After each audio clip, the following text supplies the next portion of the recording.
Oh, it is Grandmaster 2. We're going to go ahead and kick it off and see just how well this Plume Monarch build actually works out. And again, I haven't really done any tweaks to it by any stretch of the imagination, but so if you've watched the last video, then this is literally without any changes of any kind. And you'll notice that there's quite a bit of that where it just dies right away. There may be ways we could kind of forego some of the problems that come with it. And it all kind of comes down to timing. One part of it's speed, but a large chunk of it's timing.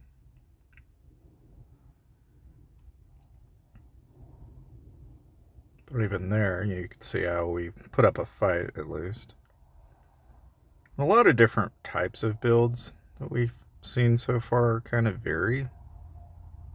But, like, this one seems to be tanking pretty well.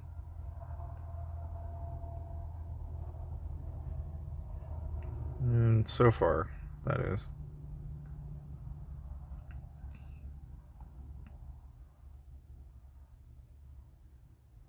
I'm actually a big fan of that build so far, because that was surprisingly very, very good. So, this build's using Counter-Strike Evasion. Okay. And it's a regen build. Looks like. It's a Counter-Strike regen Evasion build. Interesting. So it doubled down on pretty much the Counter-Strike element of its build, brought its evasion up, and then we could do something pretty similar, actually, where, like in the case of Counter-Strike versus combo, there is a way we could go about this that would give us something relatively similar. Really about the only thing that jumps out at me, though, as far as what that build is able to do in terms of what it's capable of. The real nuts and bolts of it really comes down to the fact that it's using... Oh, so he's got punch counter, so he's getting some of that back. He's got skill crowd, that's not as helpful.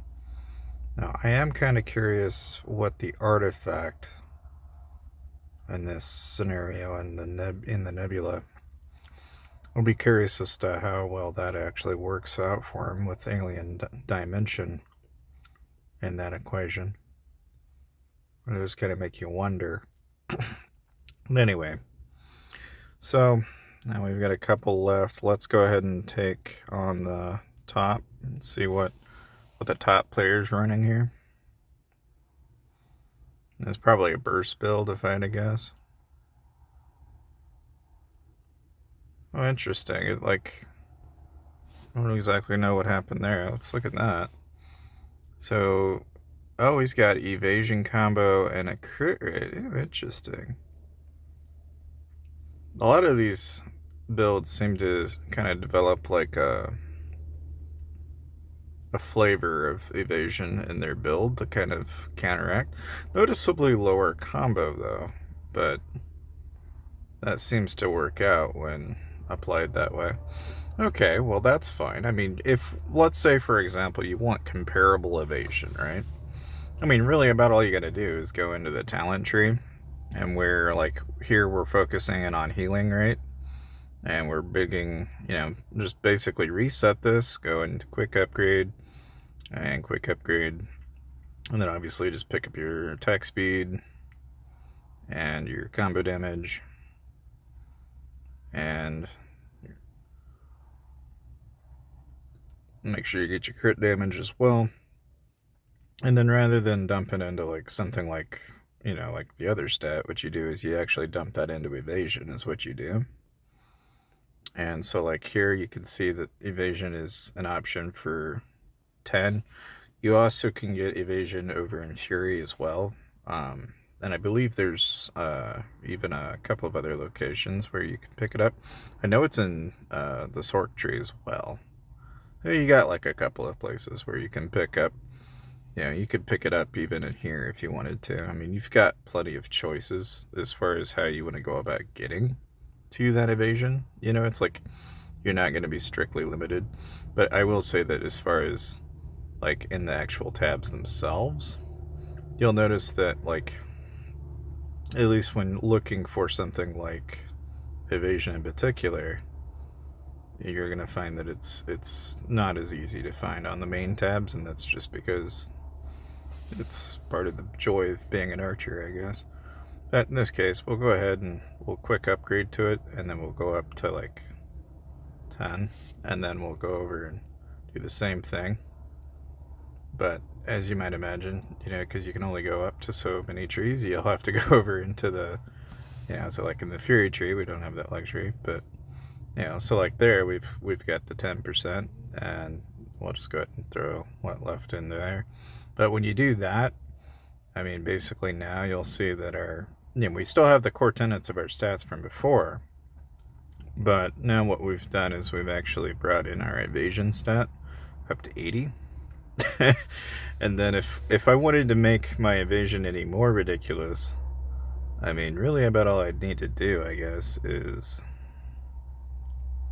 let's see, like this guy was using damage resist. We're using potent spore, but I would say you're probably going to be a little limited in scope of what you can do here, but I mean, this is probably plenty enough. Like if I go up against, say, I go back to cross rank here. Like if I just well, I can't really challenge those guys, so I guess we'll just random challenge. But like even with that tweak, where you buff your evasion up like some crazy amount, you'll notice that it actually works surprisingly well in this instance. Just by giving ourselves a stupid high evasion, it'll actually work. It's, you know, the same principle. Like that was, you know, that's all they did was add evasion into the equation, and that made them that much better. It's pretty easy to make these kind of adjustments in PvP though. Like if you're finding yourself struggling, like, and you're wondering like, what should I be doing? You know, I often tell you, just look at what the other guy is doing, you know, compare and see what their core tenet stats are. It'll give you a pretty good hint as to what you should probably try. Now, of course, you know, I've always grabbed awakening crystals. I'm still kind of on the fence of whether I should be buying pack coupons with this or not, though. But, you know, as far as what we have here, this is plenty fine, you know, in terms of what we get, because we're getting a 4% attack bonus and a 12% defense bonus. We could conceivably go around and turn around and use our AoE damage equal to 5% of max HP if we wanted to. You know, there's different ways we could approach this. Now, as far as like an actual attack skill, in terms of support, I mean, we're just getting a skill stun for 0.5 seconds when using the active skill. We could, if we wanted to, we could switch this out, which, I mean, if we did, I almost kind of lean towards, you know, what would be the most of benefit to us. So you don't really have a whole lot of choices in here. Like you can increase attack speed, you could increase crit and base crit, you can increase battle damage. Yeah, you can give yourself a 2.5% increase in different locations, skill damage even. A lot of these I don't necessarily feel as though are going to be really all that helpful for us. You know, like here, giving us an 8% passive when HP decreases. You know, releasing the main shield gives you 6.7%. When HP drops below 50, release the main passive skill, gives, you know, pals damage. Obviously, that doesn't make any sense. So you can kind of see why I'm using Chrono Sprite there. But I don't know. I mean, on the same token, we could sit here and see what we get on the draws. So we might as well just go ahead and try and see what we get. And I honestly don't know. Doesn't look like we're going to have very much of any luck. No, well, there's a new item. We'll have to look and see what they... Ooh, okay, cool. It's a good drop. Alright, so now with that in mind, of course we can raise the star level for this guy, so that's going to give us a little bit of a bonus. But the other thing, too, is we've got this one, so we'll go ahead and get a little upgrade there. But the one that I'm really looking forward to getting would be like Barbarian Overlord, for example. Because what I want out of that is it's gonna give your main active skill reduction towards target's attack. That would be helpful. The only problem with, like pals is I don't really need the pal bonuses that you get in Barbarian Overlord. Um, Obviously, don't need anything in Holy Defender all that much. Storm Dominion, on the other hand, is kind of an interesting idea because what you do with this is every 16 seconds deal 500% of your basic attack, and then you get a little bit of extra bonus. The other thing is you could also give yourself basic damage resistance drops on the support, which that's obviously got its perks and benefits. But that's just the SSR heroes. Now, in terms of what I would be looking for, a lot of these kind of improve pals, and it's kind of tricky to find like which ones are going to give you actually what you're after. You'll see a lot of these are not really going to be of some value to me. I will say that Nature's Keeper would be good for us, I think. But that's, so far, it looks like really about the only one there. We could probably pick up Nature's Keeper. Now, this one here increases boss damage resistance by 4%. Oh, that'd be handy in PvE, but that's, not, like I said, part of the reason I don't really have a whole lot of coupons, really, because, generally there's just not enough star cards yet for me to, like, wage war trying to get it, because of what we really ultimately gain from the active skills and the passives. It's just kind of a question of like what exactly makes more sense there. Of course, as you guys know, Magic Carpet's out, so if you want to grab Magic Carpet, most like combo players though, Koi, this is like your go-to. Like the paper kite is actually really good because what you can get with this is 3 combo triggers. That's a handy thing to have. But otherwise the Magic Carpet's going to be a go-to for most people. Of course, obviously, if you didn't already know, you can save some money down in the description below if you're interested in buying into this event. But, of course, follow the description if you want to learn more about that. But otherwise, really just in general, this is pretty much where we're at in terms of the build so far. And I honestly don't hate using Horus, as this guy's really pretty collectively pretty dang good. Like, the general benefit that I gain from this is outweighing the loss. Now, I will say that I will probably be tweaking this again at some point, but I'm going to wait until I actually get, like, I'm thinking about doing Astronaut B-Duck, because one thing you get with B-Duck that's kind of nice is you get a 10% of max HP shield, which every 16 seconds, that can be kind of helpful if you're running in PvE builds and such. So we're just going to go ahead. Again, the biggest thing here is trying to get the right attributes on the right avian. That's 90% of my headache. And I don't usually get lucky enough to actually get the correct. But maybe we will. I don't know. So we'll just go ahead. And again, the tricky thing about it is, is that if you do wind up getting it, it's got to be on an avian that's of a higher tier or higher quality, because otherwise the likelihood that you wind up actually getting those carried over to the correct avian is very slim. And it becomes very frustrating to get like the correct, I would say like the correct actual intended. So like here I could get super crowd combo, but if you look at the breed preview and you actually look at it, you'll notice that I have a 1.6% chance of actually hitting the B-Duck. So it becomes almost pointless.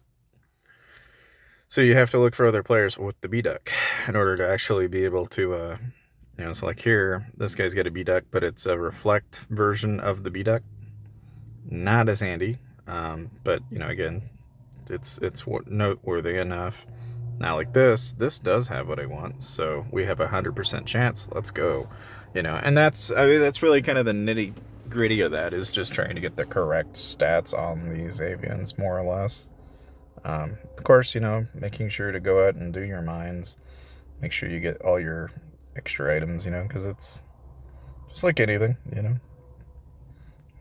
Always wanting to make sure we kind of do that in a cross as much as we can. Then we'll just quick mine the rest. And quick mine the rest. And so, I mean, as far as that is concerned, though, basically we're making parking coins like wild crazy. I had somebody ask me about this.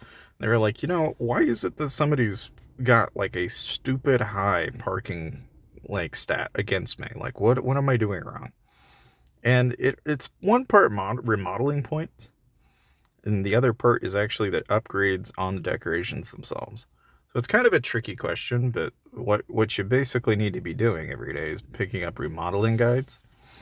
And then you're also going to want to make sure like you grab things like the Dark Trial card, And then what you do is you actually look at all your different basically the decorations, and you want to upgrade these decorations, because what you can do when you upgrade them, so like in the case of this, I've got, a little over 3 mil. I could just buy 5 of them now if I wanted to. So I'll just go ahead and do that. And then go to my decoration, go to scene, and then you'll notice that the attack bonus passive is then upgraded every time you upgrade this. So having upgraded it a couple of times, I've just added to my core bonus. And there's quite a bit of stats there. Now, going back to the actual remodeling element of this, the other thing too, right, is like when you remodel, you'll notice that, I guess the easiest way to probably explain it would be like, we go jump out of here and hop over into mount upgrades. When you actually remodel, you'll notice that there's also an attack bonus being involved in here as well. And this is where a good chunk of it also goes. So like a lot of these being at like lower level. So like, so example, Firebreaker has like hardly any. So if I just went ahead and threw like 69 books, there's 400% that I just gained like immediately. And the higher level you get, the more modeling points you need. So you generally want to try and even these out. That way you're getting the most passive stat you can possible. Again, going back to the where exactly are you looking at this? Like, where are you determining that number from? Yada, yada, yada. Okay, if you go over and actually tap on the eye, and then you go over, you'll notice that you've got all your attributes and stats and what have you in here. But whenever you actually go out and let's say, I don't know how often people really do this, but let's say I go grab like a random player and compare, and then I go scroll down, I'll start to go, okay, so this is where he's got all these stats and all this wonderful, wonderful stuff. And then I'll tap on attack bonus, and then I see parking slot is 115k, and it's like, what in God green's earth is making that so high? Where is the 115k coming from? That is often the question. It's like, what am I missing? What am I doing wrong? And it's really that straightforward. It's like that's where the stats are coming from. Is you're basically having to upgrade the decorations and upgrading the remodel points. And that's really about all there is to it, guys. But in any case, hopefully that was helpful for you, and I'll see you guys next time.